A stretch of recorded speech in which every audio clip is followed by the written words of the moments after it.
Be careful how you're talking to yourself because you're listening. I was listening to a podcast with Donnell Rawlings, who's a comedian, and he has this funny bit where he says that you ask a black guy if he's stressed, and he says, "No, I'm not stressed. I'm just a little bit fucked up."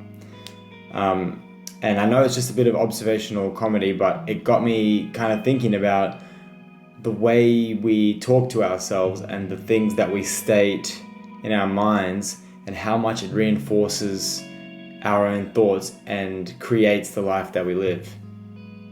To define is to limit. When you've had a bad run at home or some tough times at work, you tend to, we all do it, is take the small part of the bad times and stretch it across the rest of your life. Or take the last bad year and stretch it to be the next 60 years. Or when we make mistakes, a few mistakes in a row, and all of a sudden we start labeling ourselves as, clumsy, careless, dumb, and all of a sudden this picture starts to form in your head about yourself. If you raise a child telling him he's useless, he's going to believe you. And if you spend your whole life telling yourself that you're stressed, overwhelmed, tired, dumb, you're going to start to believe that and you're going to start to live that. And no matter how much sleep you get, no matter how problem-free your life is, you're going to feel like you're stressed and overwhelmed. Cat Williams says, your brain don't know if you're bullshitting it. So if you say, I'm sick, your brain says, oh, I guess we're sick. So we've talked about how what we say about ourselves shapes who we are.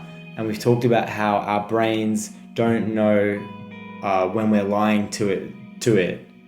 So there's a dangerous pairing there. You start to see this, this really deadly combination starting to form where you tell yourself these things about yourself and you don't know that they're actually false.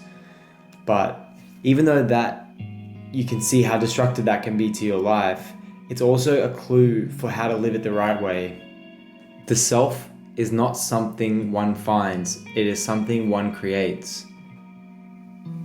A negative experience doesn't need to be stretched over your whole life, but that requires you to consciously intervene in those moments. That requires you to be your own support network, and it requires you to be positive in those moments where there's a choice.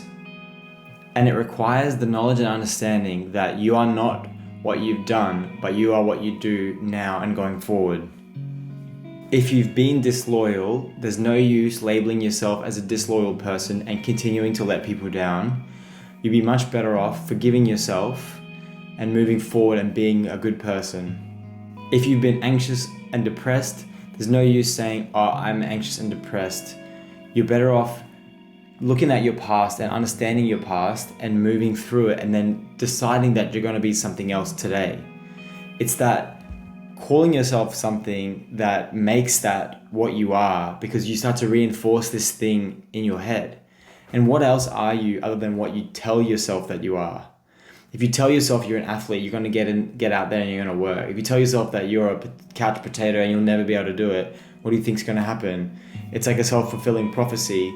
So you need to be positive. You need to be detached from what you've done in the past, and you need to be detached from negative labels on yourself as well. Think positive, think open-minded, think forward, think freely. You don't need to be what you were, you are what you do today. So I hope that helped. I really love this topic, and it's something that really helped me change my life a lot. So as you know, these videos are based on my weekly newsletter, so you can find the link below, which is free. Or if you like the videos, then just like and subscribe here. So yeah, thank you so much, and I'll see you next time.